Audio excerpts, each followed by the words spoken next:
Rebonjour les troisièmes. Voici 2 semaines de passé sans vidéo. Nous revoilà donc pour une correction d'exercice que j'ai posté donc hier lundi.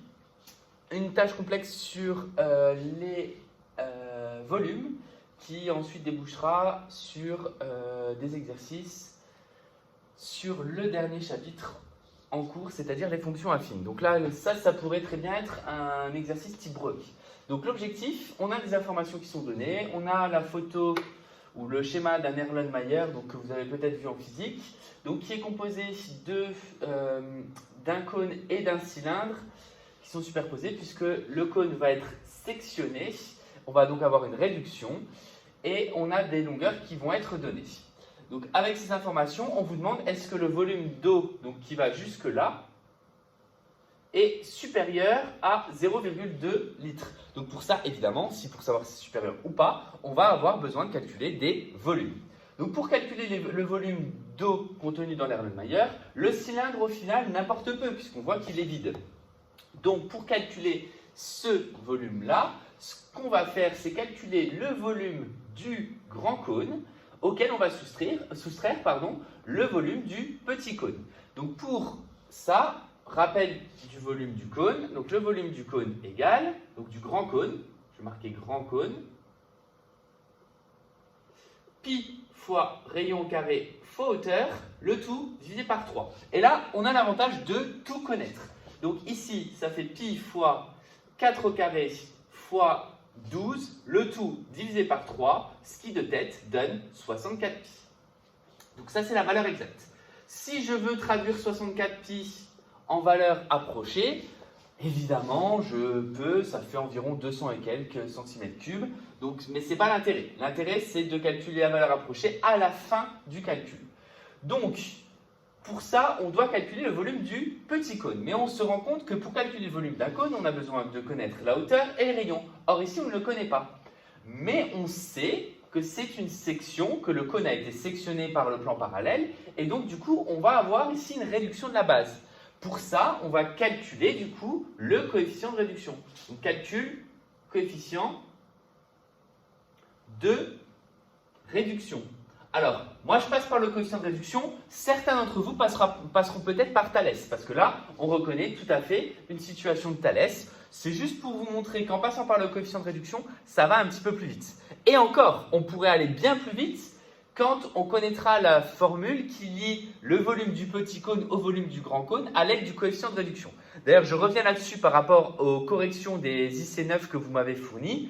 Attention, notamment quand vous vous faites aider, il y a des choses que vous utilisez qu'on n'a pas vues en cours. Donc, je vous l'ai dit en visio pour le PGCD notamment.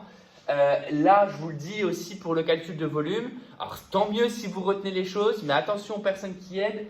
Ça serait bien de vérifier que les choses ont été vues, ou en tout cas qu'elles sont bien comprises avec votre méthode. C'est des choses que l'on va voir, donc ça ne me dérange pas trop. À la limite, en cours, j'en profiterai pour déjà les introduire.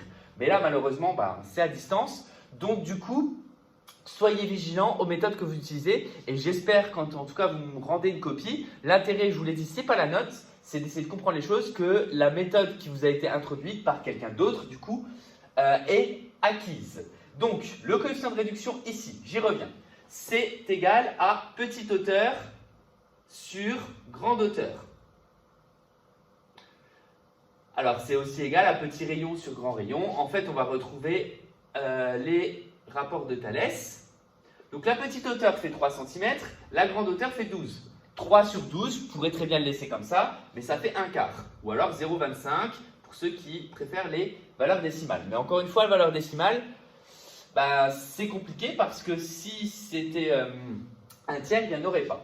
Donc, comment on va calculer le petit rayon? Donc, le petit rayon qui s'appelle O'B' va donc être égal à 1/4 multiplié par le nouveau rayon, c'est-à-dire 4 cm. Et 1/4 fois 4, ça fait 1 cm. Ce qui signifie que cette partie-là mesure 1 cm. Donc, O'B' mesure 1 cm. Si vous avez utilisé Thalès, la seule différence, c'est qu'il faut rédiger. Vous trouvez également que O'B' fait 1 cm. Ainsi, on peut calculer donc le volume du petit cône.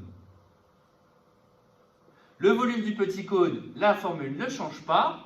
C'est pi fois rayon au carré fois hauteur divisé par 3, c'est-à-dire pi fois 1 au carré fois 3 divisé par 3, ce qui donne tout simplement pi en valeur exacte. Donc ce qui fait environ 3,14. Donc ici, pour calculer le volume maximal d'eau, qu'il y a dans l'Erlenmeyer, c'est donc égal au volume du grand cône moins le volume du petit cône. Parce que quand en calculant le volume du grand cône, on a calculé ça en trop. Or, on ne veut pas cette partie, donc on va la soustraire. Ça donne donc 64 pi moins pi, ce qui fait 63 pi. Et ça a l'avantage de fonctionner comme du calcul littéral. Et donc, je reste en valeur exacte. C'est pour ça que je ne suis pas passé par les valeurs approchées tout de suite. Et 63 pi de tête, ça fait environ 197 ou 198 cm3. Dans tous les cas, en conversion en litres, ça fait 0,19 ou je vais quand même aller en dessous. J'arrondis pas à deux chiffres après les unités, sinon j'arrondirai à 0,2. Et pour répondre, on serait embêté. Donc ça fait 0,197 décimètres-cubes, ce qui fait 0,197 litres. Et donc ça, c'est surtout inférieur à 0,2 litres. Donc avec ces informations, le volume d'eau maximal d'un Erlenmeyer est-il supérieur à 0,2 litres? La réponse est non, c'est inférieur. Et là, on a la preuve. Alors pour ceux qui auraient arrondi à 0,2 ici ou à 200 ici, bah, vous auriez trouvé une valeur qui est égale. Mais en se posant la question, donc quand vous trouvez que c'est égal à 0,2 litres, il faut se poser la question de l'arrondi. Et ici, l'arrondi était par excès, donc du coup, forcément, le volume est inférieur. Voilà pour cet exercice. Je vais donc passer ensuite aux corrections sur les fonctions affines. Mais là, je vais couper cette vidéo pour bien insister, donc exercice sur les volumes. J'en referai, de toute façon, on ne sait pas quand est-ce qu'on se reverra. Donc, je referai des vidéos, vous aurez des exercices sur des tâches complexes au fur et à mesure, comme ça, à faire, qui reviendront sur d'autres chapitres qui vous permettront de réviser.